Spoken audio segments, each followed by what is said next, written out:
नमस्कार, मी हुमरे बापूसाहेब, आपलं दैनिक संघर्ष लाईव्ह न्यूजमध्ये सर्वांचं स्वागत. आज आपण गेवराई तालुक्यातील पाथरवाला या ग्रामपंचायतमध्ये आहोत आणि पाथरवाला ग्रामपंचायतमध्ये एक बनगर नावाची वस्ती आहे. इयत्ता 4थीमधली मुलगी ही एका वसतिगृहामध्ये शिक्षणासाठी तिच्या आईवडिलांनी प्रवेश केला होता 2 वर्षापासून. मात्र गेल्या 6 ऑगस्ट रोजी तिचा त्या ठिकाणी दुर्दैवी मृत्यू झालेला आहे. आणि आपण आता प्रत्यक्षात बनगर वस्ती पाथरवाला या ठिकाणी आहोत. त्या ठिकाणी मुलीची आई आहे, वडील आहेत, काही नातेवाईक आहेत आणि मुलीचा जो भाऊ आहे लहाना, हा देखील त्या वसतिगृहामध्ये शिक्षण घेत होता. आपण सविस्तरपणे जाणून घेऊयात की नरोटे राहणार पाथरवाला इथले समजायचे बनगर वस्ती. बरं, किती वर्षापासून राहता त्या वस्तीवर तुम्ही? 10 वर्ष होत आलं इथं. बरं 7-8 वर्ष झाले. तुम्हाला एक मुलगी एक मुलगा आहे. शिक्षणासाठी कुठं त्यांना प्रवेश दिला होता तुम्ही त्यांना? इथं शिंगरवाडी फाटा बालज्ञान इंग्लिश स्कूलला. बरं, किती वर्षापासून आहे तिथं ते?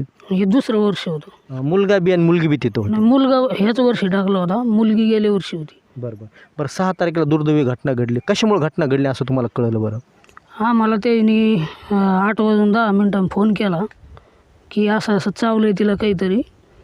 तर मग आम्ही इकून निघलो, गाडी करून ती तिकून आले बीड मार्गी.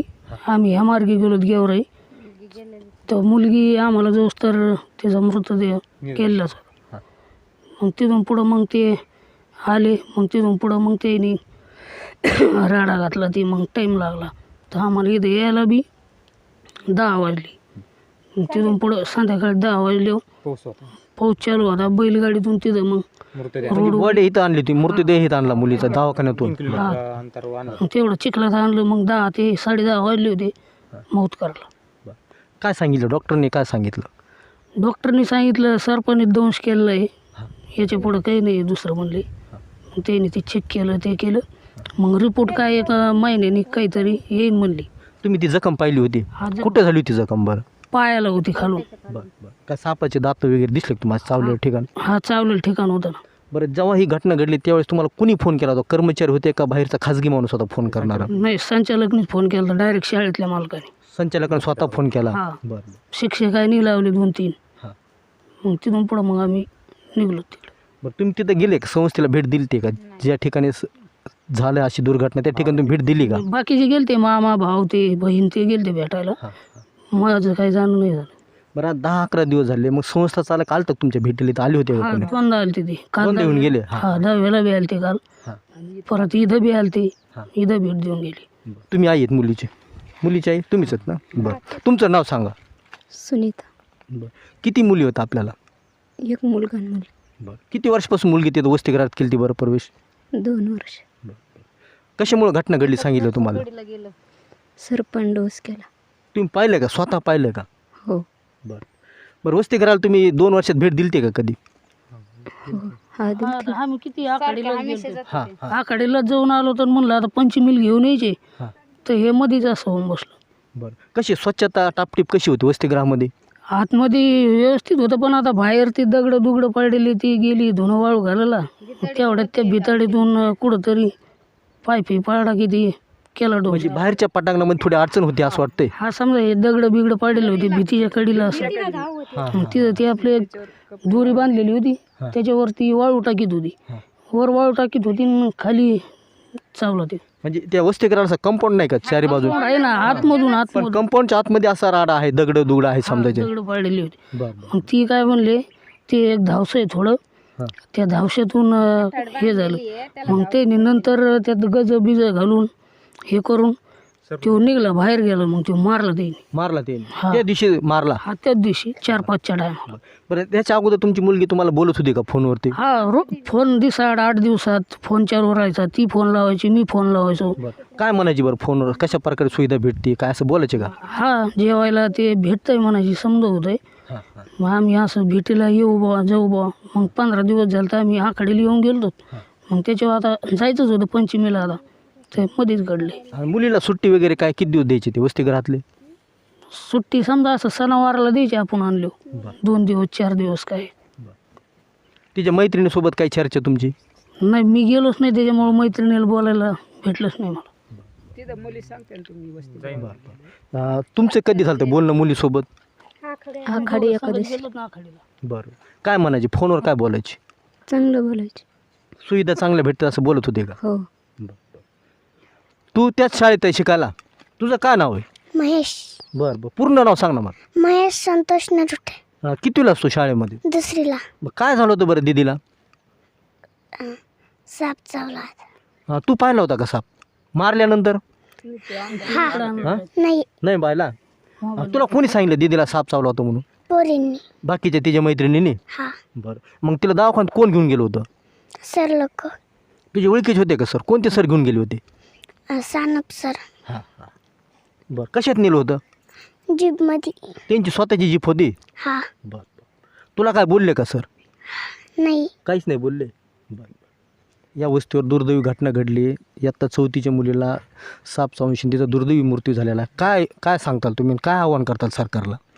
शासनाला नाही पण शिक्षक लोकांना करेन की आसपास कंपाऊंड जवळची घाण स्वच्छता आणि दगड असे व्यवस्थित ठेवले पाहिजे. म्हणजे दगड ती अशी कसली प्रकारची घाण नाही राहिली पाहिजे ग्राउंडवर. मुलांना असं एकदम मॉल टाईपचं जे ग्राउंड असतं तसं भेटायला पाहिजे.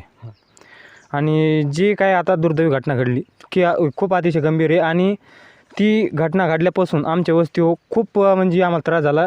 ज्यावेळेस ती घटना घडली त्यावेळेस पाऊस चालू त्या दिवशी. म्हणजे आमच्या वस्तीतून 2 ते 3 किलोमीटर असा डांबर रस्त्यापासून आमची वस्ती आतमध्ये. तर तिला आणायला पाऊस झाला असल्यामुळे चिखल होता. तर आम्हाला 2-3 गाडी बैलांनी काही तिचे आई वडील असेल त्यांना एक गाडी बैलीत आणि तिचा मृतदेह एक गाडी बैलीत आणावं लागला. तर 9-9:30 वाजले होते रात्री? हां, रात्रीचे तिला आमची इथं वस्तीपर्यंत आणण्यासाठी. आणि ज्यावेळेस समजा पाहुणे रावळे जे यायचे होते खूप त्रास झाला म्हणजे त्या दिवशी. बरं, कोणी तहसीलच्या कर्मचाऱ्यांनी भेट दिली का? आता पंचनामे वगैरे काय झाला होता का या ठिकाणी? तहसील तसे अधिकारी कोणी आले, फक्त शाळेचे जे मुख्याध्यापक आहेत ते येऊन गेले होते दोन वेळेस. सरकारची काय मदत भेटेल असं बोलले ते? तेच तसे बोलले ते. म्हणजे त्याबद्दल झाली चर्चा. शासनाची मदत करू नये अशी काहीतरी पाठपुरावा करू नये. अशी घटना घडू नये म्हणून काय आव्हान करताल? आव्हानविषयी फक्त काय आहे, स्वच्छता ठेवणे शाळेच्या परिसरामध्ये. हे सोडून बाकी काय करू शकत नाही आपण. आणि जी राहण्याची रूम ते आहे ती स्वच्छ राहिली पाहिजे. म्हणजे असे समजा कसं असतं, तो मान्यावर जो साप आहे तो असं मी ऐकलं की जो वस्ती भोवतीच राहत असतो तिथं स्वच्छता ठेवली पाहिजे. माझी अन्न पाणी जिथं असतं जे समजा असं खरकट ते तिथं असं राहतो. सर्पमित्राने आम्हाला सांगितलं आहे. म्हणजे तिथं आसपासची जी घाण आहे जेवणाची ती घाण किंवा नाला असेल तिथला तो थोडाफार लांब काढून द्यायला पाहिजे. म्हणजे तो विषारी आहे, मनियार जातीचा साप. हां, तो चावला समजा. हा सर्पमित्र म्हणजे शिक्षक लोकांनी ज्यावेळेस मारला त्यावेळेस आम्हाला फोटो पाठवला त्याचा की हा साप आहे आणि हा चावलेला आहे. त्यानं ती जागा ते दाखवली आम्हाला फोटोमध्ये मॉलमध्ये. आणि तो मारला म्हणले. आणि म्हणजे सर्पमित्रांनी सांगितलं खूप विषारी की 1 तासाचा नंतर लगेच मृत्यू होऊन जातो त्याचा चावल्यानंतर. आणि 1 तास त्यांचा तिथंच गेला समजायचा.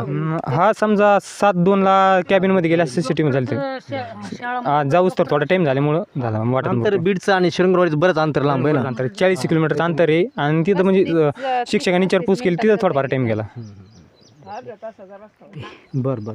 का नात होतं मुलीसोबत तुमचं? आमची नात होती. नात म्हणजे मुलाची मुलगी? हा, मुलाची मुलगी. बरं बरं. काय सांगतात? दुर्दैवी घटना घडली. एकुलती एक मुलगी होती, 4थीची मुलगी आहे. वसतिगृहामध्ये दुर्दैवी घटना घडलेली. काय सांगताल तुम्ही या विषयात? सांगतो की आमचे नातीचं ते झालं पण परत जे दुसरे काही विद्यार्थी आहेत त्यांना असं होऊ नये याच्याकरता स्वच्छता संस्थेच्या मालकांनी त्यांनी ठेवावं. आणि तिथं परत दुसऱ्याला असं घडू नये. तुम्ही दिलती का भेट कधी वसतिगृहाला? हो, दिलती ना. कसं वाटलं तुम्हाला? परिसर कसं? स्वच्छता? परिसर स्वच्छता पटांगणात आहे कंपाऊंडच्या आत. पण तिथं जे त्या कंपाऊंडला अशा बोळी पाडलेल्या त्या जी आता डबरच्या भीतीला कठाड बांधलेल्या त्या बोळीमध्ये तो सर्प बसलेला होता. आणि मुलगीवर कपडे वाळू टाकीत होती. जरा त्याने अशी वलन बांधली होती दोरी, त्याच्यावर कपडे टाकीत होती. आणि कपडे टाकून मागं फिरायच्या टायमाला तिला पाठीमागूनच पायाला चावलं, टाचाच्या वरून चावलं. हो.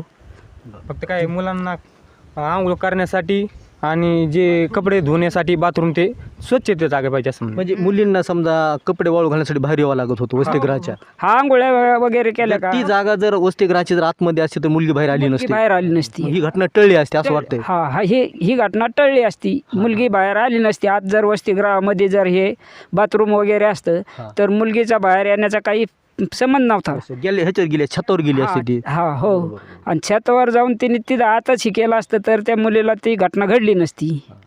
त्याच्यामुळे आता हे वसतिगृहवाल्यांनी काळजी घेणं खूप काळाची गरज आहे. मुली बाहेर आल्या नाही पाहिजेत. हो, वसतिगृहाच्या बाहेर मुली परत आल्या नाही पाहिजे. सगळी त्यांची सुविधा आताच व्हायला पाहिजे. ही जिम्मेदारी घेतली पाहिजे. ही जिम्मेदारी घेतली पाहिजे त्यांनी. कुणी आलं का सरकारी अधिकारी कर्मचारी कुणी भेट दिली का? सरकारी कोणी नाही आलं, फक्त आपलं सर लोक एक दिवस आलते. त्या शाळेचे सर लोक आले भेट द्यायला. हा, आणि काल 10व्याला एक आलते. बरं. मीडियावाले का आलते. बरं. बरं, मी नसतो होता. काय तुम्हाला काय शब्द दिला संस्था चालकाने, काय शब्द दिला? त्याने काय शब्द दिला की बा तुम्हाला सरकारी मदत काही मिळवून देऊ, आम्ही तुम्हाला कागदपत्र काही पाठपुरावा देऊ, हेच बोलले, बाकी काही बोलले नाही. आज 11 दिवस झाले समजा, आणखी मदत भेटली नाही तुम्हाला? नाही, आम्हाला मदत भेटली नाही, काय नाही अजून. त्यांनी परत आम्हाला ते विषय काढला नाही. त्याच्या दुसऱ्या तिसऱ्या दिवशी फक्त रात्रीच्याला 8-9 वाजता येऊन गेलेत आणि काल 10व्याला येऊन भेट दिली. तटकले. बरं. काय तुमचं काय रिलेशन, म्हणजे काय नातं होतं मुलीसोबत? आत्या आहे मी मुली. सख्खी आत्या आहे. हा. बरं. आता ही दुर्दैवी घटना घडली, पुन्हा अशा घटना घडू नये म्हणून काय आव्हान करताल तुम्ही? आव्हान काय, आता त्यांनी मुलीकडे लक्षच दिलं नाही त्या संस्थेने. मी तिथं जाऊन आलेली, त्या मुलींच्या तिच्या मैत्रिणीसोबत भेटून आलेली. बरं. त्या मुलींनी असं सांगितलं की तिला दंश ज्यावेळेस झाला त्यावेळेस ती सरला सांगायला गेली.